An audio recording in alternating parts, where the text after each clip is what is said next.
So, ang gusto ko pong magawang scene para sa character ko dito sa Maka.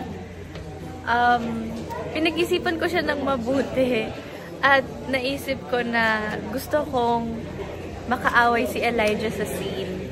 Kasi feeling ko possible naman siya since pareho kaming queen bee, medyo bad girl. So, yan. Gusto kong mag-away tayo, Elijah.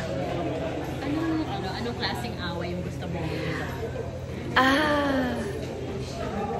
Siguro parang ang hirap naman po siguro ng parang physical na away. Pero maganda sana yung medyo mas parang hidden yung away, yung mas intellectual na yung line namin, yung linyahan namin, parang ano ba tawag doon? Yung may hidden meaning, yung mga linyahan namin, yung parang may ibig sabihin yung mga lines namin sa isa't isa.